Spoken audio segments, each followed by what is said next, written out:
নমস্কাৰ এই মুহূৰ্তত আহি পৰিছে ৰাজ্যখনৰ বাবে খন্দিয়াৰ কেইবাটাও বিগ ব্ৰেকিং নিউজ। আজি হৈছে 10 ছেপ্টেম্বৰ। অসমৰ লগতে ভাৰতৰ বিভিন্ন প্ৰান্তৰ পৰা খন্দিয়াৰ কেইবাটাও খবৰ আপোনালোকৰ বাবে লৈ আহিছো। এনে ধৰণৰ খবৰসমূহ চাই থাকিবৰ কাৰণে চেনেলটো সাবস্ক্ৰাইব কৰি ভিডিঅ'টোত এটা লাইক কৰি দিব।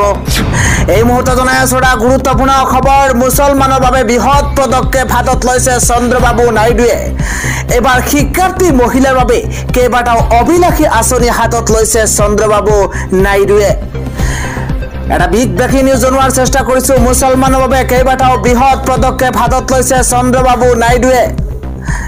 মুছলমানৰ বাবে কেইবাটাও বৃহৎ পদক্ষেপ হাতত লৈছে চন্দ্ৰবাবুৱে। মুছলমান মহিলাৰ বাবে আনিছে দুলহন আঁচনি চন্দ্ৰবাবু নাইডুৱে। এটা অত্যন্ত গুৰুত্বপূৰ্ণ খবৰ। মুছলমান মহিলাক বিয়াৰ বাবে দিব 1 লাখ কোটি টকা। ইফালে অন্ধ্ৰপ্ৰদেশত মুছলমান সংৰক্ষণো নিশ্চিত কৰিছে চন্দ্ৰবাবু নাইডুৱে। মুছলমান শিক্ষাৰ্থীক 15 লাখ ৰাজ সাহায্য দিব চন্দ্ৰবাবু নাইডুৱে। হায়দৰাবাদ আৰু বিজয়ৱাড়াত নিৰ্মাণ হ'ব হজ গৃহ। এটা অত্যন্ত ভাল খবৰ জনোৱাৰ চেষ্টা কৰিছো। মুছলমান সংখ্যালঘুৰ কল্যাণ আৰু উন্নয়নৰ স্বাৰ্থত নিশ্চিত কৰিছে অন্ধ্ৰপ্ৰদেশত এই আঁচনি। হজযাত্ৰীসকলে লাভ কৰিলে আৰ্থিক সাহায্য। ইফালে টিডিপিয়ে সংখ্যালঘুৰ কল্যাণ নিশ্চিত কৰিব চন্দ্ৰবাবুৱে। মোদীৰ বাজেটত লাভ কৰা বৃহৎ পুঁজি সংখ্যালঘু কল্যাণৰ বাবে দিছে চন্দ্ৰবাবু নাইডুৱে। ৰাজ্যবাসীৰ কাৰণে সবাতোকৈ গুৰুত্বপূৰ্ণ খন্দিয়াৰ দ্বিতীয়টো খবৰ হৈছে এবাৰ মোদী চৰকাৰৰ বিৰুদ্ধে ওলাই আহিব 50 লাখ মুছলমান। মোদী চৰকাৰৰ বিৰুদ্ধে ওলাই আহিব 50 লাখ মুছলমান। সবাতোকৈ গুৰুত্বপূৰ্ণ খবৰ। মোদী চৰকাৰে দেখা পাব লাখ লাখ মুছলমানৰ শক্তি। মোদী চৰকাৰৰ বিৰুদ্ধে পুনৰ মহাবিস্ফোৰক মন্তব্য কৰিছে জাকিৰ নায়কে। ৱাকফ বিধায়কক লৈ আপত্তিজনক তথা বিস্ফোৰক মন্তব্য পলাতক মুছলমান নেতা জাকিৰ নায়ক। ৱাকফ বোৰ্ডৰ সম্পত্তি কাৰো ৰাজহুৱা সম্পত্তি নহয় বুলি মন্তব্য। এবাৰ ৱাকফৰ ভূমি সম্পত্তিত কেৱল মুছলমানৰহে অধিকাৰ আছে। ৱাকফৰ ভূমি সম্পত্তিত কেৱল মুছলমানৰহে অধিকাৰ আছে। ৱাকফৰ ভূমিত মুছলমানৰ বাহিৰে আন কোনো ধৰ্মৰ মানুহৰ অধিকাৰ নাই বুলি মন্তব্য। সকলো মুছলমান একত্ৰিত হোৱাৰ সময়, সকলো একত্ৰিত হওক। ইফালে ভাৰতৰ মুছলমান লোকসকলক অন্যায় অত্যাচাৰ কৰি শোষণ কৰিব বিচাৰিছে এখন মোদী চৰকাৰে। ৱাকফ বিধায়ক গৃহীত হোৱাৰ লগে লগে মুছলমান লোকসকলে মছজিদ মাদ্ৰাছা হেৰুৱাব লাগিব। মোদী চৰকাৰৰ বিৰুদ্ধে 50 লাখ মুছলমান একত্ৰিত কৰিব এইবাৰ জাকিৰ নায়কে।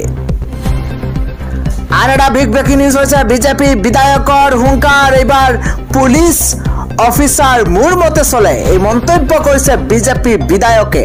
এটা বিগ আপডেট এই মুহূৰ্তত জনোৱাৰ চেষ্টা কৰিছো। বিজেপি বিধায়কৰ কথা মতে উঠা বহা কৰে নেকি আৰক্ষী? দলীয় সভাত দলীয় কৰ্মীৰ সন্মুখত বিজেপি বিধায়কৰ বিস্ফোৰক মন্তব্য। আৰু এই মন্তব্যক লৈ ৰাজনীতিৰ জগতত তোলপাৰ সৃষ্টি হৈছে। পুলিচ অফিচাৰ মোৰ মতে চলে, আমাৰ মতে চলে পুলিচ। সাংসদ ৰকিবুল হুছেইনৰ পুত্ৰৰ প্ৰসংগ টানি মন্তব্য কৰিছে জিতু গোস্বামীয়ে। চামগুৰিৰ আৰক্ষী বৰমপুৰৰ বিধায়কৰ কথা মতে উঠা বহা কৰে নেকি, ইয়াৰ প্ৰশ্ন উত্থাপন কৰিছে। জিতু গোস্বামীৰ বিস্ফোৰক মন্তব্য এতিয়া তোলপাৰ লগাইছে নগাঁৱত। চামগুৰিত ৰকিবুলৰ পুত্ৰক সোমাব নিদিয়াৰ হুংকাৰ জিতু গোস্বামীৰ। বিস্ফোৰক ভিডিঅ' পোহৰলৈ অহাৰ পাছত এতিয়া ৰকিবুল হুছেইনে গোচৰ তৰিছে। এবাৰ পুত্ৰৰ নিৰাপত্তা বিচাৰি এইবাৰ কংগ্ৰেছৰ সাংসদজনে জিতু গোস্বামীৰ বিৰুদ্ধে তৰিছে গোচৰ। নগাঁও সদৰ আৰক্ষী থানাত এজাহাৰ দাখিল কৰিছে সাংসদ গৰাকীয়ে। পৰৱৰ্তী আন এক গুৰুত্বপূৰ্ণ খবৰ হৈছে এইবাৰ ট্ৰেডিঙক লৈ আহিছে ডাঙৰ খবৰ এবাৰ মন্ত্ৰী পীযুষ হাজৰিকাই কয় যে ট্ৰেইনিঙৰ জৰিয়তে প্ৰবঞ্চনা কৰা কাকো এবাৰ ৰেহাই দিয়া নহব অত্যন্ত ডাঙৰ খবৰ জনোৱাৰ চেষ্টা কৰিছো ট্ৰেইনিঙৰ জৰিয়তে প্ৰবঞ্চনা কৰা কাকো এতিয়া ৰেহাই দিয়া নহব বুলি মন্তব্য মন্ত্ৰী পীযুষ হাজৰিকাই কয় যে প্ৰয়োজন হলে গোচৰ CBI দিয়া হ'ব প্ৰবঞ্চনা কৰা সকলোকে এবাৰ ধৰা হ'ব গ্ৰেপ্তাৰ কৰা হ'ব কঠোৰ শক্তিৰে এইবাৰ মন্ত্ৰী পীযুষ হাজৰিকাৰ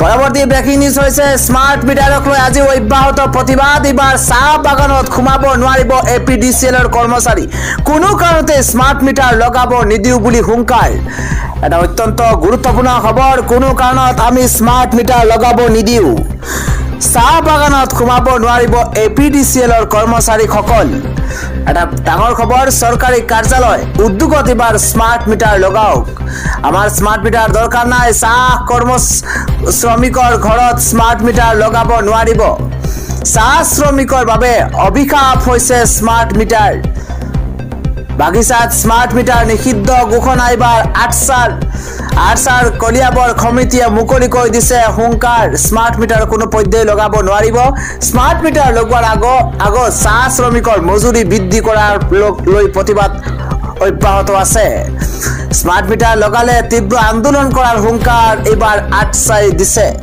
পৰৱৰ্তী আন এক ব্ৰেকিং নিউজ হৈছে মিঠাই ব্যৱসায়ীলৈ এবাৰ নিষেধাজ্ঞা জাৰি কৰা হৈছে সাৱধান হওক মিঠাই ব্যৱসায়ী মিঠাই বিকিলেই নহব আৰিব লাগিব ম্যাদৰ তাৰিখ এটা অত্যন্ত নতুন খবৰ জনোৱাৰ চেষ্টা কৰিছো মিঠাই বিক্ৰেতাসকললৈ খাদ্য সুৰক্ষা আয়ুক্তৰ বিশেষ নিৰ্দেশনা এতিয়াৰ পৰা পেকেজিং নোহোৱাকৈ মিঠাই বিক্ৰী কৰিব নোৱাৰিব কোনো ব্যৱসায়ীসকললৈ এবাৰ নতুন নিৰ্দেশনা দিয়া হৈছে পেকেটিং নোহোৱাকৈ কোনো মিঠাই বিক্ৰী কৰাৰ নিষেধাজ্ঞা দিয়া হৈছে মুকলিকৈ মিঠাই বিক্ৰী কৰাৰ ক্ষেত্ৰতো বাধা প্ৰদান কৰা হৈছে সকলো ব্যৱসায়ী এতিয়াৰ পৰা আৰিব লাগিব মিঠাই ম্যাদৰ অন্তিম তাৰিখ 2020 চনৰ 25 ছেপ্টেম্বৰতে খাদ্য সুৰক্ষা আৰু ভাৰতীয় মান নিৰূপক সংস্থাই আৰিবলৈ দিছিল এই নিৰ্দেশনা কিন্তু এই নিৰ্দেশনা উলংঘা কৰি আছিল মিঠাই বিক্ৰী কৰা প্ৰতিষ্ঠানসমূহে আৰু এই সন্দৰ্ভত অখিল ভাৰতীয় গ্ৰাহক পঞ্চায়ত নামৰ সংস্থাটোৱে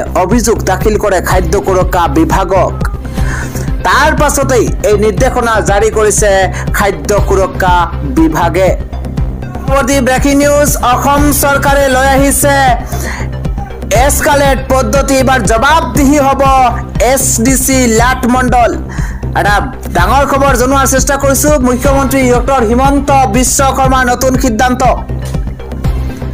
এতিয়াৰে পৰা চৰকাৰী কাৰ্যালয়ত কাৰ্যকৰী হ'ব এই এছকালেট নিয়ম কৰ সম্পৰ্কীয় বিষয়সমূহত বিশেষভাৱে প্ৰযোজ্য হ'ব এই পদ্ধতি পূৰ্বে দীৰ্ঘদিনৰ বাবে কৰ কাৰ্যালয়ত কাম ৰৈ আছিল সাধাৰণ জনতাৰ কিন্তু এতিয়াৰ পৰা সাধাৰণ জনতাৰ কাম ৰখাব নোৱাৰিব কোনো কৰ্মচাৰীয়ে কোনো বিষয়াই এছকালেট পদ্ধতি অনুসৰি এটা সমস্যাৰ নিষ্পত্তিৰ বাবে লাট মণ্ডলে সময় পাব 15 দিন কিন্তু 15 দিনৰ ভিতৰত সমস্যা সমাধান নহলেই 16 নম্বৰ দিনতে সেই কাম গুচি যাব চক্ৰ বিষয়াৰ কাষলৈ একেদৰে SDCয়ে যদি 7 দিনৰ ভিতৰতে কাম সমাপ্ত কৰিব নোৱাৰে সেই কাম স্বয়ংক্ৰিয়ভাৱে গুচি যাব DCৰ ওচৰলৈ আৰু মুখ্যমন্ত্ৰী ডক্টৰ হিমন্ত বিশ্ব শৰ্মাই এই নতুন সিদ্ধান্ত গ্ৰহণ কৰিছে